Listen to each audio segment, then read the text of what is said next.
जिम्मेदारी ये एक ऐसा शब्द है जिससे हम भाग नहीं सकते और भागना भी नहीं चाहिए। कहते हैं कि अगर हर इंसान अपनी जिम्मेदारी ठीक से निभाए तो ये पूरी दुनिया स्वर्ग हो सकती है। लेकिन क्या ऐसा होता है? नहीं होता है। जैसे कि मेरे मामले में देखिए, आप लोग मुझे स्पॉटिफाई में कितना प्यार देते हो, लेकिन मेरे यूट्यूब चैनल में एक अजीब सा सन्नाटा छाया हुआ है। इसीलिए आप लोगों से मेरी अनुरोध है कि आप लोग मुझे मेरे यूट्यूब चैनल में भी सपोर्ट कीजिए, ताकि मुझे नई नई स्टोरीज लाने में प्रेरणा मिले। वहां पर सब कुछ आपको फ्री में मिलेगा। और अगर आप लोग ऐसा करते हो तो मैं वादा करता हूँ हर हफ्ते आप लोगों के लिए 2 लॉन्ग स्टोरीज लाया करूंगा। और अगर ज्यादा वक्त मिले तो शायद एक आध छोटी स्टोरीज भी डाल दिया करूंगा। इसीलिए दोस्तों सपोर्ट जरूर कीजिएगा। तो चलिए शुरू करते हैं आज की कहानी, नाइट गार्ड।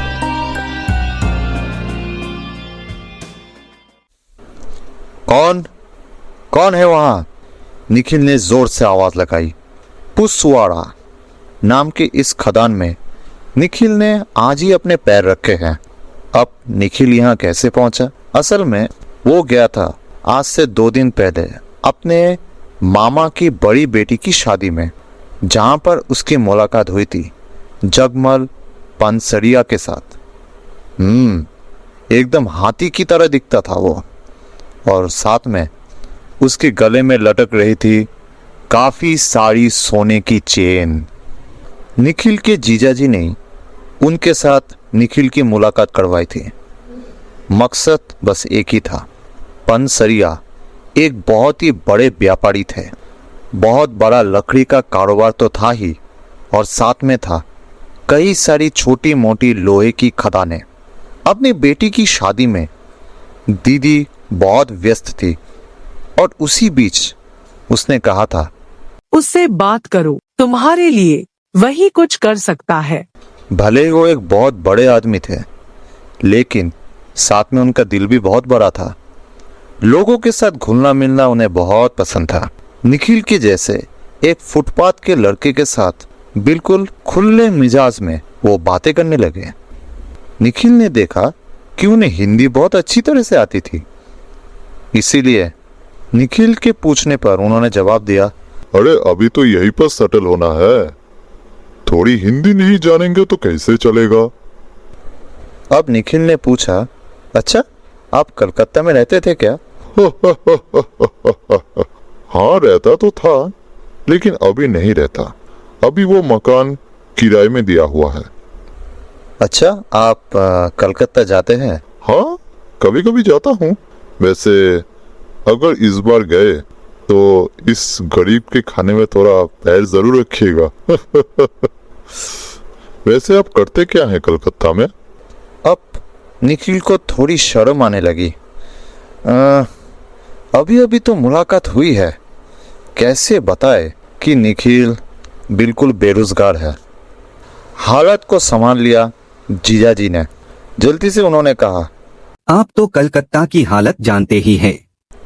ये सुनकर पंसरिया थोड़ी देर निखिल की तरफ देखा और पूरी बात समझ गए। थोड़ा सा मुस्कुरा के उन्होंने कहा, क्या कहते हैं, मेहमान से घरवाला बनना चाहेंगे? बस सब कुछ वहीं पर तय हो गया।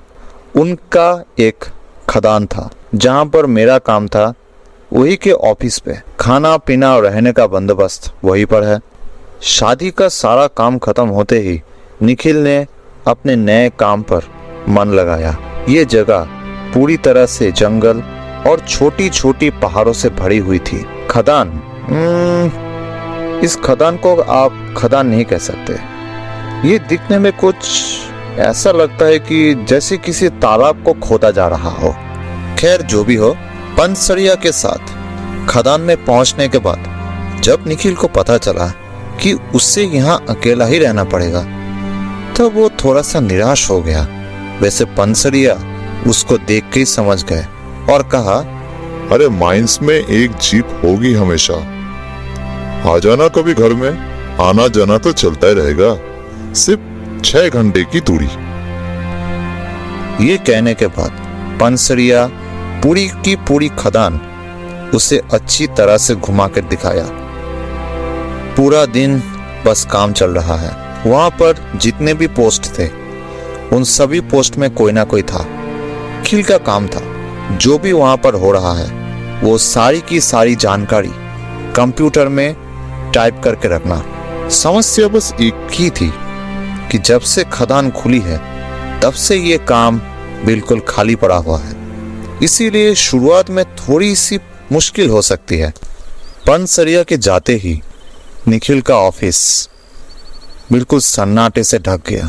उसे ऐसा लगने लगा कि चारों तरफ का सन्नाटा एक साथ उसे निगल जाएगा। ऑफिस से खदान थोड़ी सी दूरी में थी, लेकिन खदान को ठीक से नहीं देखा जा सकता क्योंकि बीच में एक बड़ा सा पत्थर पड़ा हुआ है। खैर, काम खत्म करके निखिल अपने बंगलों में वापस आया। मतलब एक छोटी सी 2 माले की बिल्डिंग। देखकर लगता नहीं कि यहाँ पर और कोई रह रहा होगा। वैसे पंसरिया ने कोदाई नाम के एक आदमी को रखा है और सब कुछ समझा भी दिया है, लेकिन पता नहीं ये गया कहाँ पर। अब करने को कुछ था तो नहीं, इसलिए निखिल ने आसपास के नज़ारे को देखना शुरू किया और देखते देखते उसकी नज़र घड़ी की तरफ गई। घड़ी में 6 बज रहे थे, मतलब खदान का काम खत्म होने ही वाला है। थोड़ी देर बाद एक बड़ा सा ट्रक निखिल के सामने से आवाज़ करते करते दूर चली गई और उसके जाते ही फिर से वही सन्नाटा। नहीं, थोड़ा बाहर जाके देखना पड़ेगा। बाहर जाके उसने देखा कि खदान में काम कर रहे सारे के सारे मजदूर घर वापस लौट रहे थे। लगता है जो लॉरी अभी अभी यहाँ से गुजरी उसी में पूरे दिन में जितनी भी खुदाई हुई है उन सब से निकली हुई कच्चा लोहा था। अब उसके जाते ही खदान में छुट्टी की घंटी बज उठी। चारों तरफ हवाएं चल रही थी और साथ में उड़ रही थी लाल रंग की धूल। इधर उधर देखकर निखिल फिर से अपने ऑफिस में वापस आया।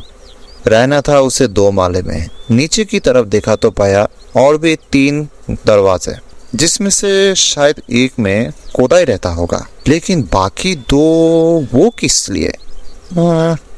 खैर जाने दो, मुझे क्या। ये सब कुछ सोचते सोचते निखिल ऑफिस में ना जाकर उसके लिए जो घर रखा गया था उसी में वापस आया। बंदोबस्त बहुत अच्छा था। निखिल को एक बात खटक रही थी कि इतने दिन हो गए लेकिन पंसरिया जी ने किसी को यहाँ पर रखा क्यों नहीं, या फिर कोई रहना नहीं चाहता। खैर मुझे उससे क्या, फ्री क्वार्टर, खाना पीना और ऊपर से तनख्वाह, और क्या चाहिए। बिस्तर के चद्दर को सीधा करके निखिल ने जैसे ही सोने की कोशिश की, पूरा बिस्तर बहुत ही गर्म था, बिल्कुल किसी भट्टी की तरह। नहीं, जब तक ये ठंडी नहीं हो जाती सोने से कोई फायदा नहीं होगा। ये सोचकर निखिल फिर उठकर बैठ गया। थोड़ी देर इधर उधर टहलने लगा और उसके बाद उसने सोचा चलो फिर से कंप्यूटर को चलाकर देखा जाए। कंप्यूटर को चलाने के बाद उसने देखा कि अरे कंप्यूटर का चक्का तो घूमे ही जा रहा है। दत्त तरीकी। निखिल को अब बहुत गुस्सा आ रहा था। तभी निखिल के कानों में आई बाहर से आने वाली एक मीठी संगीत। उसकी भाषा निखिल को आती नहीं थी। सुन के निखिल झट से उठकर बाहर आया और देखा कुछ औरतें गाना गाते हुए जा रही थी और उनके मर्द उनके साथ ही जा रहे थे। लगता है ये लोग भी खदान में काम करते हैं। थोड़ी देर बाद ही वो लोग जंगल के अंदर गायब हो गए, लेकिन वो सुर तभी भी निखिल के कानों में आ रही थी। ये सुनकर निखिल को थोड़ा रोमांच होने लगा। सच में नौकरी का ये पहला दिन शायद उसे पूरी जिंदगी भर याद रहेगी। साहिब कोदाई सीढ़ी में खड़े होकर निखिल को पुकार रहा था। निखिल ने जवाब दिया, कुछ कहोगे? रात का खाना साहब, जो मर्जी है। चावल या रोटी? उसके चेहरे पर ना ही कोई खुशी और ना ही कोई गम। ऐसा लग रहा था जैसे कोई यंत्र मानव बात कर रहा है। निखिल ने जवाब दिया, रोटी लगाओ। अच्छा कोदाई, तुम्हारे अलावा यहाँ पर और कौन रहता है? कोई नहीं। और तुम्हारी जोड़ू? कोदाई ने इसके बाद और कोई जवाब नहीं दिया, चुपचाप सीढ़ी से उतरकर चला गया।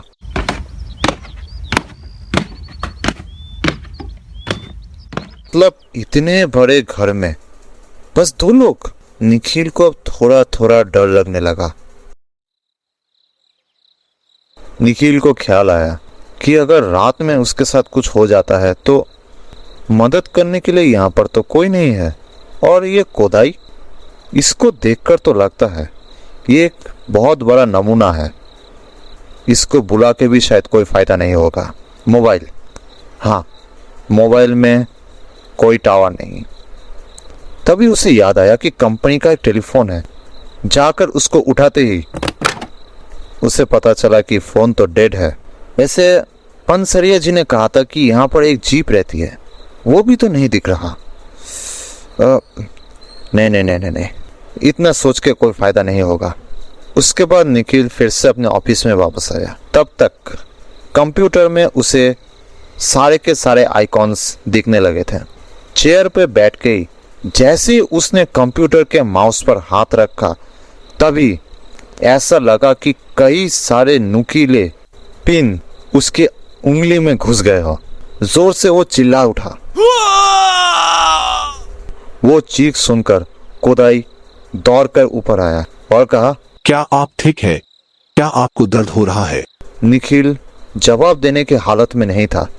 कोदाई ने जल्द से जल्द मेन स्विच बंद कर दी। थोड़ी देर बाद निखिल ठीक हुआ और उसके बाद उसे समझ में आया कि कंप्यूटर का यूपीएस खराब हो चुका है और जो माउस है वो पूरी तरह से शॉर्ट सर्किट हो चुका है। मतलब पंसरिया जी जब तक वापस नहीं आते तब तक सब खत्म। तो फिर ये पूरा दिन कटेगा कैसे उसका? ठीक है, तुम जाओ। निखिल धीरे धीरे घर से बाहर आया और अपने कमरे में वापस आया। रात को करने के लिए कुछ नहीं बचा, इसीलिए सो के ही बिताना पड़ेगा। पजामा पहनकर निखिल जैसे ही बिस्तर पे सोया, उसका सर घूम उठा। उसे पता चला कि ये जरूर शॉक सर्किट का असर होगा। लगता है उसे थोड़ी सी शरबत की जरूरत है, वो भी नमक और चीनी के साथ। लेकिन लगता है कोदाई को अगर यहाँ से बुलाया तो उसे सुनाई नहीं देगा, इसलिए उसने तय किया कि वो नीचे जाएगा। उसके कमरे का दरवाज़ा बंद नहीं था। थोड़ा सा खोलते ही उसके नज़र में आई कि सीढ़ी पर एक परछाई खड़ी थी और तभी निखिल ने आवाज़ लगाई, कौन है वहाँ? ये सुनते ही वो परछाई पलक झपकते ही अंधेरे में गायब हो गई। चोर यहाँ पर भी? निखिल ने जल्दी से अपने कमरे का दरवाजा बंद किया और जोरों से आवाज लगाने लगा, कोदाई! नहीं, कोदाई का कोई जवाब नहीं आया। कोदाई यहाँ पर है भी या नहीं ये भी पता करना मुश्किल है, क्योंकि नीचे से कोई रोशनी ऊपर नहीं आ रही थी। वो क्या करेगा उसे कुछ समझ में नहीं आ रहा था। कुछ देर तक वो वहीं पर खड़ा रहा। पीछे मुड़ते ही निखिल ने देखा, अरे उसके कमरे का दरवाजा अपने आप खुल गया। निखिल दौड़कर अपने दरवाजे के पास पहुंचा। कमरे के अंदर से जो रोशनी आ रही थी उसमें कुछ भी नहीं पता चल रहा था। निखिल ने फिर से पीछे मुड़कर आवाज लगाई, कोदाई! साहब। निखिल चौंक के पीछे मुड़ा। अरे कोदाई तो उसके पीछे ही खड़ा है। कहां से आया ये? अभी तक तो वो सीढ़ी के पास ही खड़ा था। कहां थे अब तक? मैंने इतनी बार तुम्हें बुलाया। कोदाई ने कोई जवाब नहीं दिया, बस इतना कहा, रात की भोजन तैयार है। अच्छा, सीढ़ी में तुम ही थे क्या? जवाब क्यों नहीं दिया? मुझे साहब जाना है। जाना है? जाना है क्या मतलब है? निखिल तो जैसे आसमान से नीचे गिरा। पंचसरिया जी ने तो कहा था कि कोदाई उसके साथ रहेगा। तो फिर फालतू की बातें बंद करो, तुम कहीं नहीं जा रहे। अगर गए तो मैं पंचसरिया जी को बता दूंगा, कोदाई ने जवाब दिया। रात का पहरेदार आ जाएगा, उसके आने से पहले मुझे जाना है। हाँ, खैर तब तो ठीक है। वैसे उसका नाम क्या है? कोदाई ने फिर से मेरे सवाल का जवाब नहीं दिया। रात अभी भी 8 भी नहीं बज रहे, इसीलिए खाने का तो कोई सवाल ही नहीं पैदा होता। तब निखिल को ख्याल आया कि अगर कोदाई चला जाएगा तो फिर ताले और चाबी वो किसके पास रहेंगे? अगला नाइट गार्ड कहाँ से अंदर आएगा? इसीलिए निखिल ने फिर से कोदाई से पूछा। कोदाई इस बार रुक गया और धीमी सी मुस्कान लाके उसने कहा, अच्छी नींद ले, बस रात को बाहर मत आना। क्यों? कभी कभी रात में चीता और भालू आ जाते हैं। ये कह के ही वो तेजी से अपने पैरों को चलाकर सीढ़ी से उतर गया। ये बात सुनने के बाद निखिल की और हिम्मत नहीं हुई बरामदे में खड़े रहने की। वो जल्द से जल्द अंदर आके दरवाजा बंद कर दिया।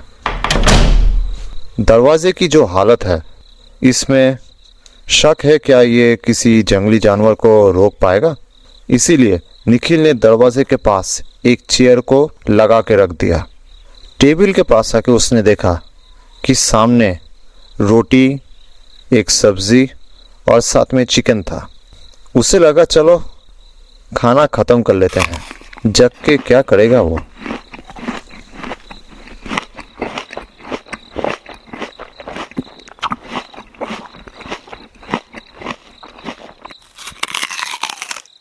खाना खत्म करने के बाद जैसे ही निखिल अपने घर की बत्ती बुझाने के लिए हाथ बढ़ाया, तभी उसे ख्याल आया आज उसकी यहाँ पहली रात है, इसीलिए बत्ती को जलाए रहने देते हैं।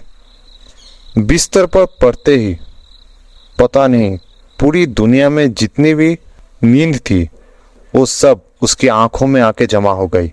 नींद में निखिल सपना देखने लगा कि वो अपने घर पहुंच चुका है और साथ में उसके हाथ में कई सारे पैकेट्स जिसमें तरह तरह के कपड़े भरे हुए थे।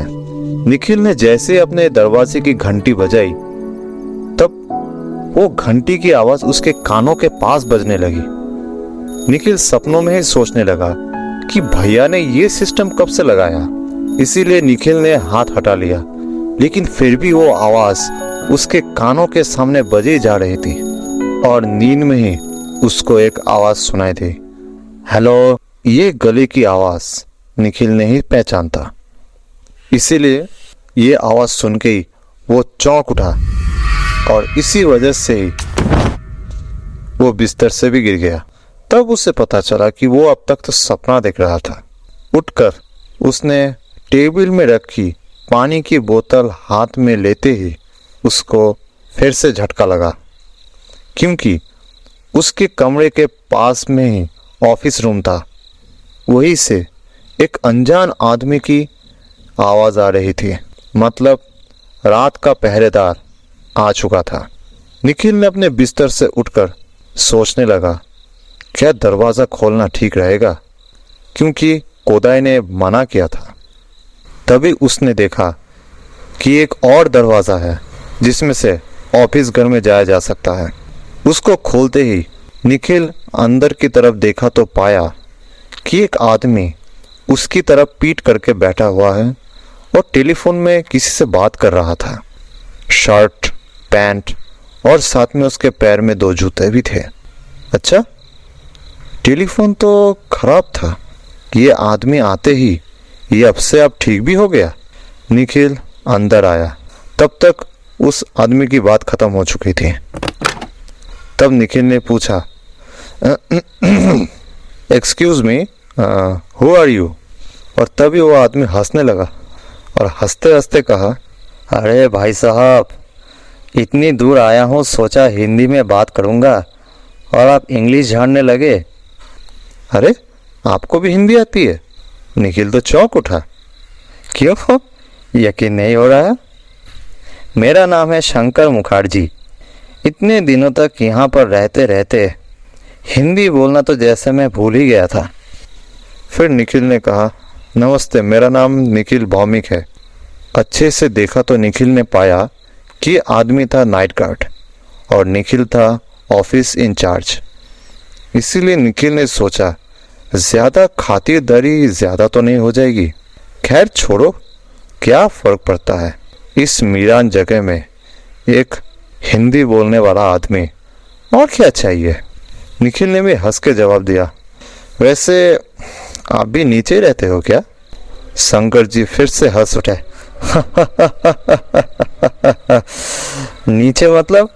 हाँ बिल्कुल, ऊपर आने में बहुत कसरत करनी पड़ती है। एक दिन आपको भी लेके जाऊंगा मैं। वैसे आप क्या कलकत्ता में रहते हो? हाँ वही शिवपुर में, गंगा के उस पार। निखिल ने फिर से पूछा, अच्छा मतलब विद्यासागर सेतु के बिल्कुल आखिर में है ना? ये सुनकर वो आदमी चौंक उठा। विद्यासागर सेतु वो कहाँ पर है? क्यों, आपको नहीं पता? फिर वो आदमी निखिल से कहा,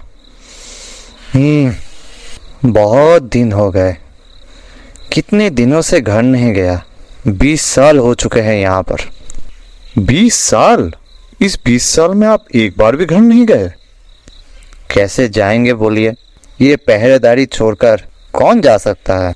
अच्छा, क्या आपके घर वाले आपसे नाराज नहीं रहते? क्या वो लोग शिकायत नहीं करते? पता नहीं भाई, शायद वो लोग मुझे भूल चुके हैं। खैर जाने दीजिए, मैं एक बार राउंड में जा रहा हूँ। निखिल ने उसे रोका और कहा, अच्छा आप तो टेलीफोन में बात कर रहे थे ना, लेकिन पूरा दिन तो ये खराब पड़ा हुआ था।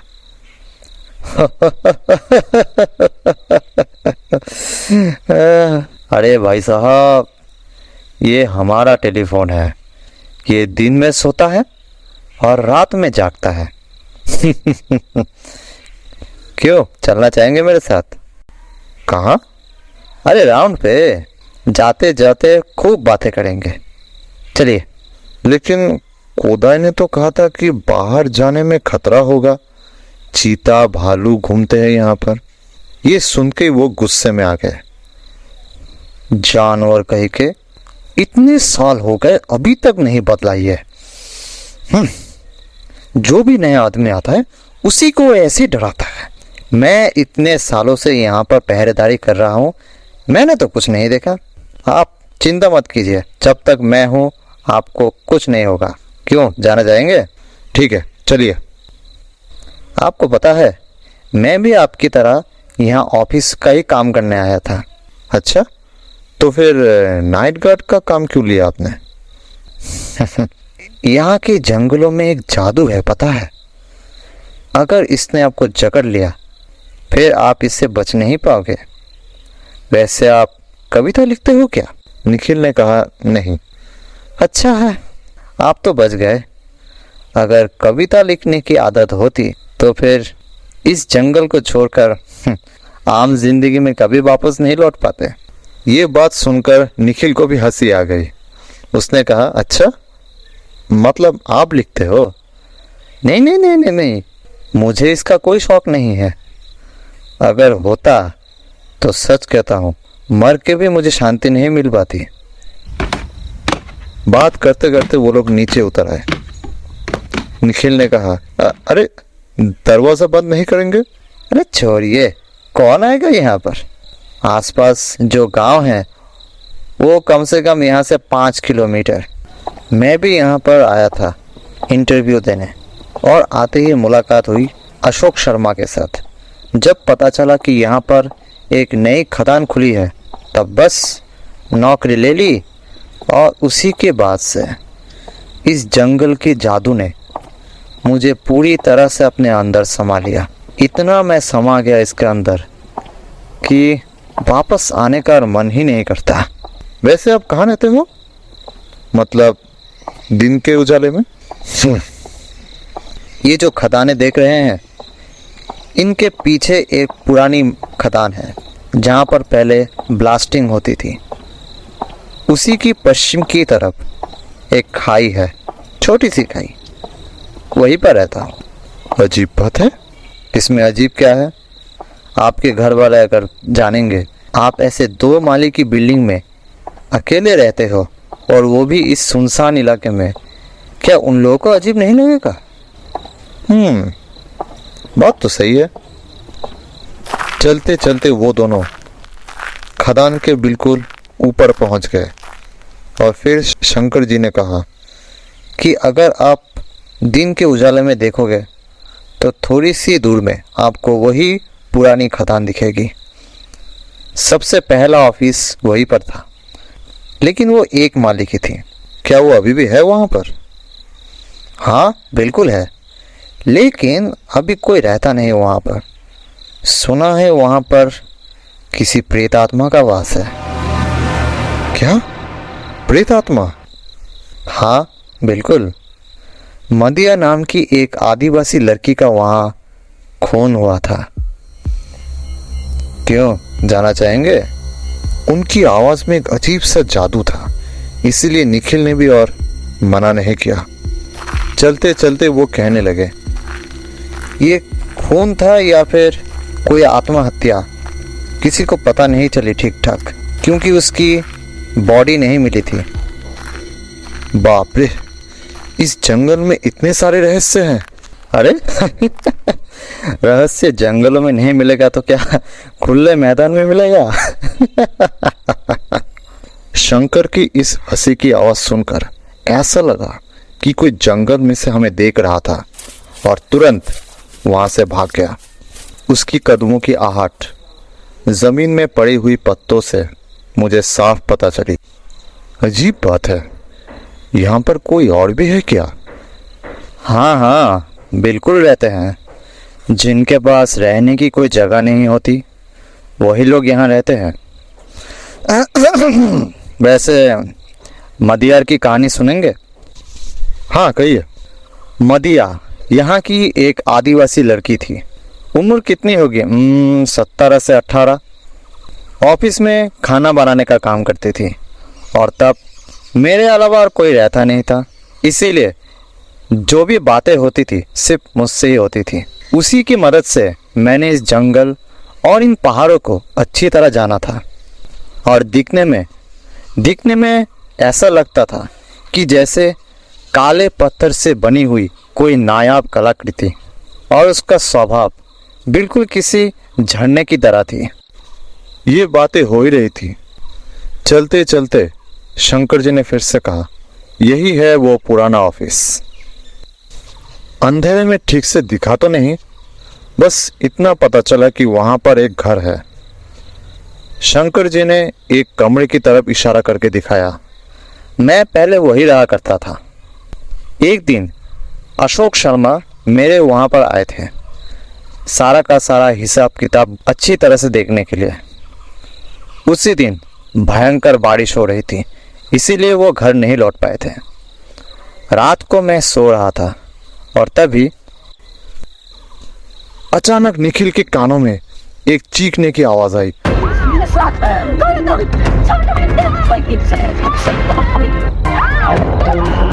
और साथ में वही पुराने घर में रोशनी जल उठी। निखिल डर के मारे थर थर कांपने लगा और कहा, अरे ये क्या? आपने तो कहा था यहाँ पर कोई नहीं रहता। ये अशोक शर्मा है। आदिवासी लड़कियों की तरफ हमेशा से उसकी बुरी नज़र थी और साथ में उसकी इस बुरी नज़र का शिकार भी हो चुके हैं कई लड़कियां। आज भी उसका वो शौक गया नहीं, इसीलिए वापस आ चुका है।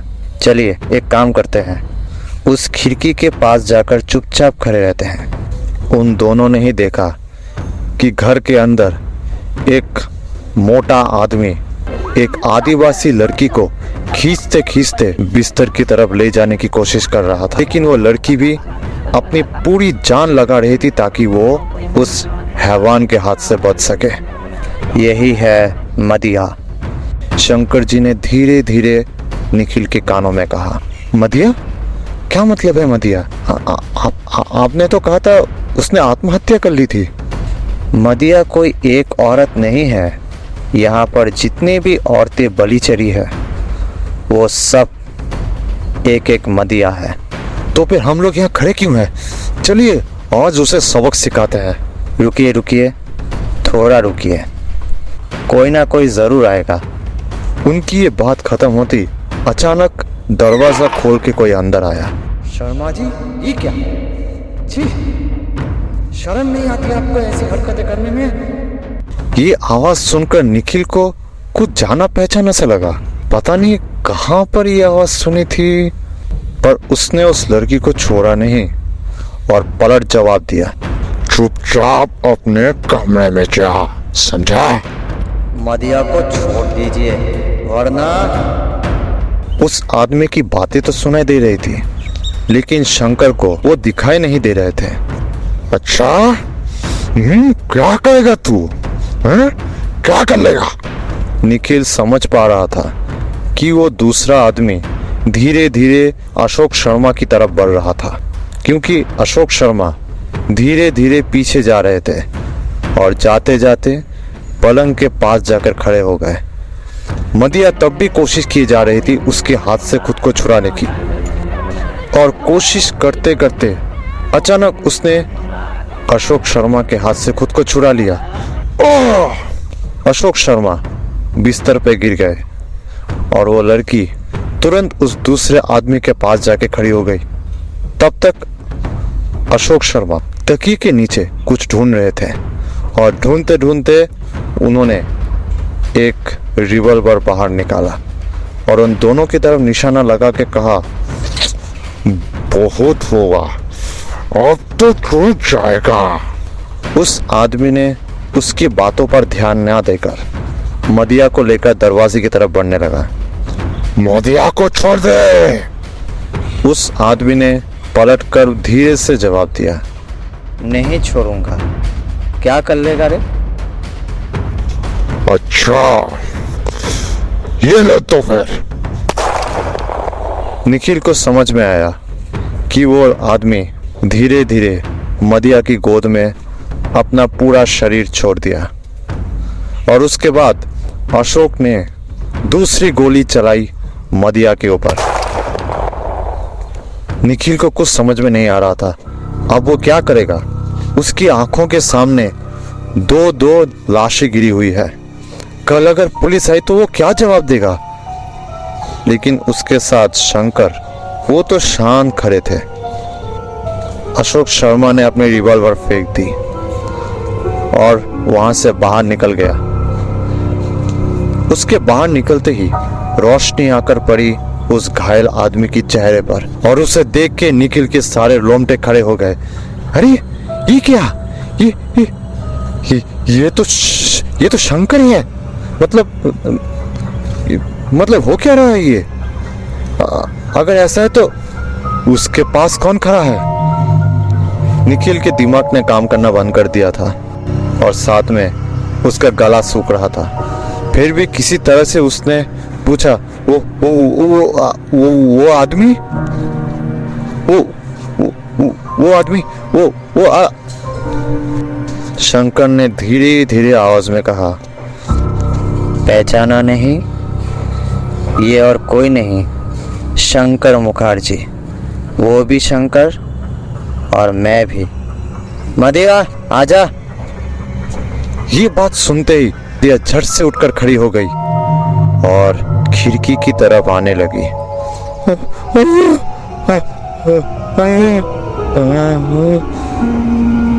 निखिल धीरे धीरे बेहोश होने लगा। बेहोश होने से पहले बस उसने इतना सुना, ये जंगल, ये पहाड़, हम लोग यहीं पर रहते हैं। हमारे पास जाने के लिए और कोई जगह नहीं है। इसीलिए मैं और मदिया, हम अभी भी यहीं पर हैं। कहते हैं कि इतिहास हर बार अपने आप को दोहराती है। बस हम में वो हिम्मत नहीं होती कि उसकी अंदर छिपी हुई सच्चाई को सह सके। कहानी सुनने के लिए बहुत बहुत धन्यवाद। मिलते हैं अगले कहानी में। तब तक के लिए शुभ रात्रि।